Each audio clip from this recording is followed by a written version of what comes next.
Assalamualaikum warahmatullahi wabarakatuh. Pada hari ini saya akan memulai program bahasa Inggris untuk yang level B. Nah, kita akan mencoba untuk mengisi beberapa pertanyaan yang diberikan, kemudian bagaimana cara menjawabnya. Di dalam bahasa Inggris level B ini, yang pertama itu Anda diminta untuk mempelajari tentang present continuous tense, ya, present continuous tense. Nah, terkait dengan present continuous tense, saya sudah memberikan link video khusus tentang present continuous tense. Nah, di sini ada satu jenis soal yang perintahnya seperti ini. Misalkan tugas 2D.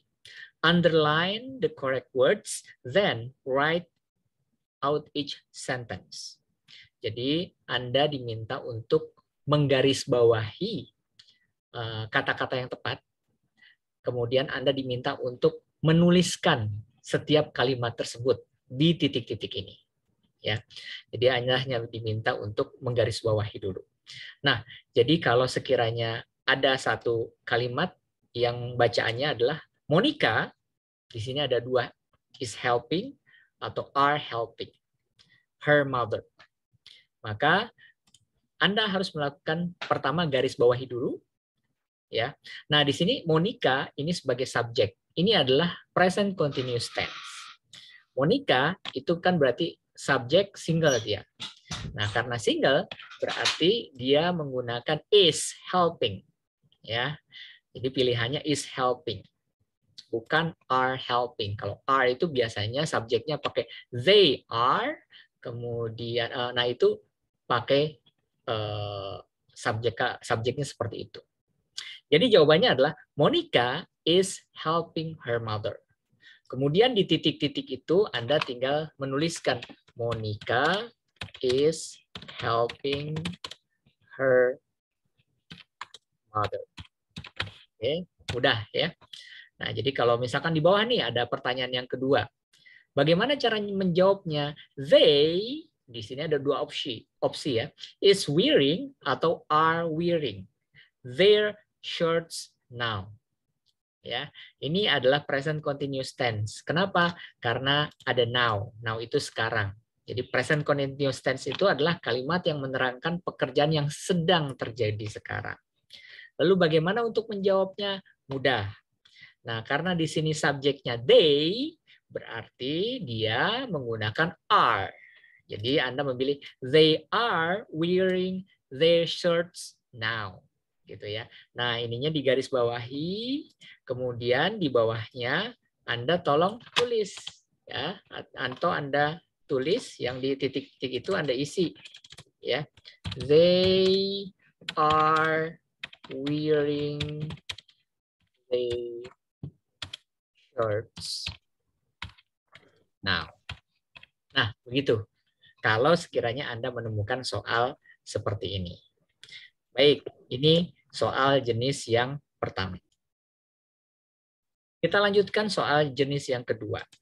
Apabila ada soal seperti ini, ya, di sini perintahnya adalah fill in the blanks as shown, ya, artinya adalah isilah titik yang kosong, ya, dengan menggunakan kata kerja present continuous tense. Jadi Anda diminta untuk mengisi titik yang kosong dengan menggunakan present continuous tense. Soalnya seperti ini. It is, kemudian ada blank, ya, kemudian ada dalam kurung rain heavily now, ya. Karena Anda menggunakan present continuous tense, berarti it is raining heavily now, ya. Berarti ini jawaban Anda. Nah, jadi yang menunjukkan kondisinya itu harus Anda garis bawahi, ya. Kemudian ada contoh soal misalkan. Di sini, ini verb. Ya, jadi ini verb kata kerjanya. Nah, kemudian di sini Mrs. Colin talk with their neighbor. Kalau Anda menggunakan simple present tense, jawabannya adalah Mrs. Colin is talking with her neighbor.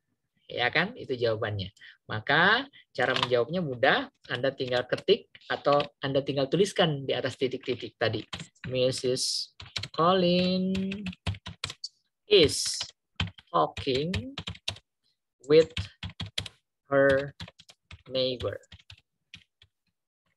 Oke, itu jawabannya. Jadi sangat mudah ya terkait dengan present continuous tense. Kita lanjutkan soal berikutnya.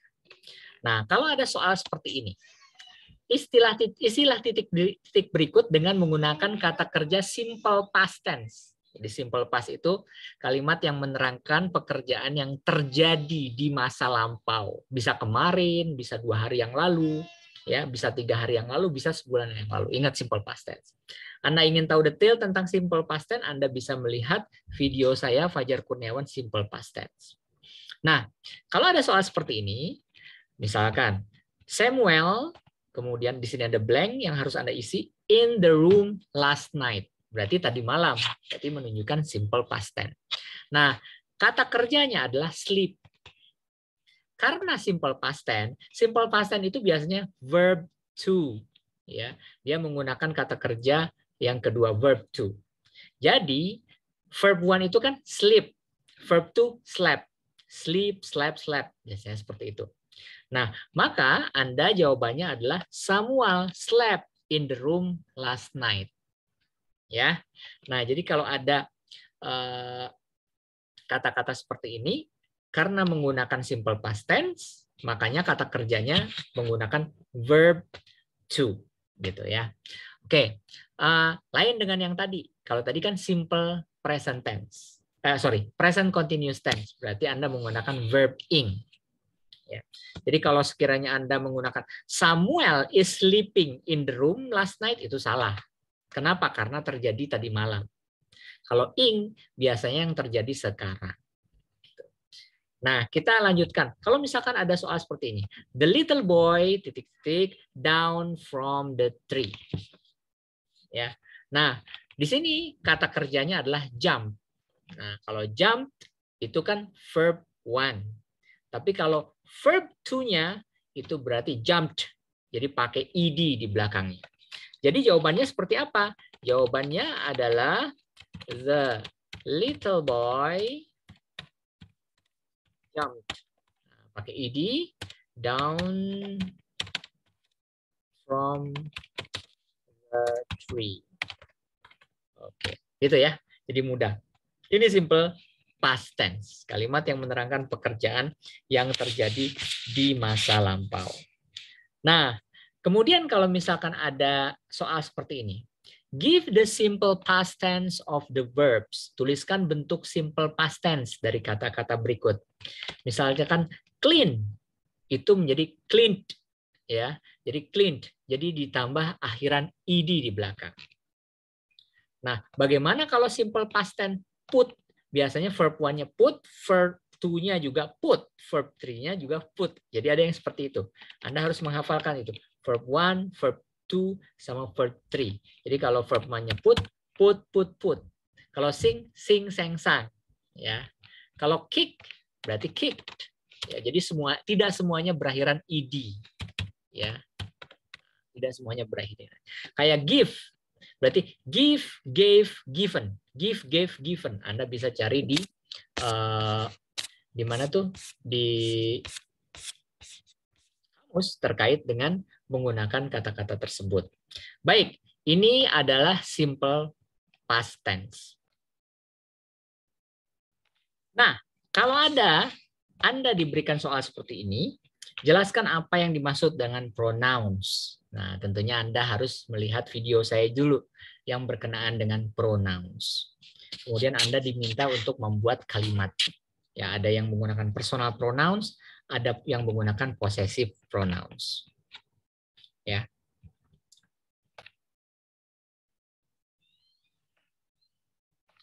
Baik, kita lanjutkan. Nah, lalu bagaimana kalau sekiranya Anda diberikan soal yang seperti ini? Ya, sebentar. Oke. Oke. Jadi di sini ada tugas namanya underline the correct words. Anda diminta untuk menggarisbawahi kata-kata yang tepat. Ya. Contohnya, I buy an pen from that shop. Jadi ada dua opsi. Ada ada en. Ya, Anda tinggal garis bawahi yang mana. Nah, di sini jawabannya adalah Kenapa? Karena kata bendanya itu diawali dengan huruf mati ya di sini. Jadi I buy a pen from that shop. Gitu ya. Nah, kalau misalkan Anda di sini ada soal seperti ini, Dr. Lee works in. Nah, di sini kan ada klinik C. C-nya itu kan huruf mati. Berarti Anda pakai apa en? Anda pakai Jadi en itu dipakai kalau misalkan setelahnya itu bertemu dengan a, i, u, e, o, dia baru pakai en.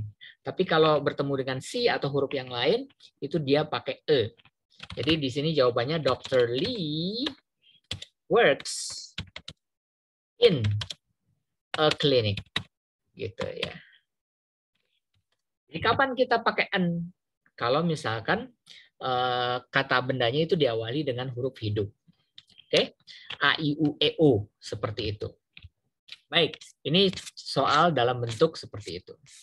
Berikutnya adalah saya akan memberikan contoh. Kalau sekiranya jelaskan apa yang dimaksud dengan nouns, Anda tonton video saya dulu, kemudian Anda mengerti, oh nouns itu artinya seperti itu loh. Ya, nah nouns itu ada yang namanya proper nouns, ada namanya common nouns, ada yang namanya singular nouns, ada plural nouns. Nah, baik.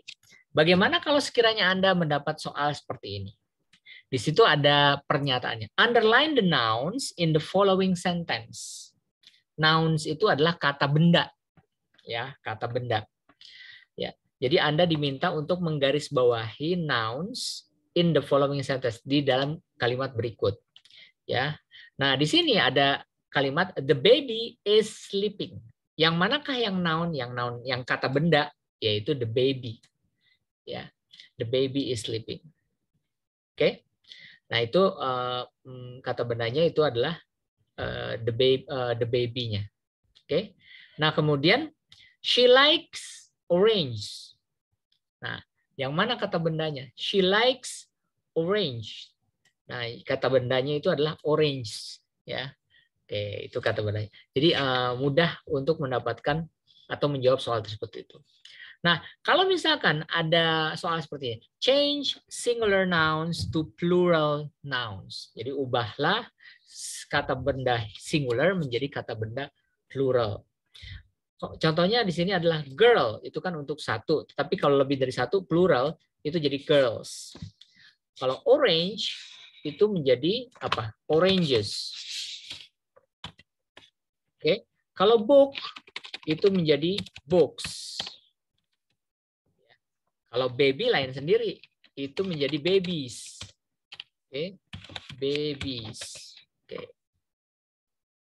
Nah, kalau radios, nah kemudian ada soal seperti change plural nouns to singular nouns. Jadi dari yang jamak ke yang singular. Nah, itu mudah. Kalau misalkan radios itu kan untuk jamak. Berarti untuk banyak orang atau untuk banyak yang melakukan. Kemudian kalau sendiri itu berarti radio. Kebalikan dari yang tadi. Oke. Kemudian clocks itu kan untuk banyak. Ya. Kalau satu berarti Anda jawabnya clock. Begitu ya. Ini terkait dengan nouns dan pronouns. Nah, kemudian soal berikutnya underline the correct words. Anda diminta untuk menggarisbawahi kata-kata yang tepat. Ya, misalkan there are titik-titik children in the playground. Di sini ada dua pilihan, many atau much. Ya, biasanya kalau children ini many children in the playground. Jadi jawabannya adalah there are many children in the playground. Ya, jadi ini untuk soal yang bentuknya seperti itu. Baik, ini yang berkenaan dengan simple present continuous tense dan simple past tense, materi dari modul level B ya untuk bahasa Inggris.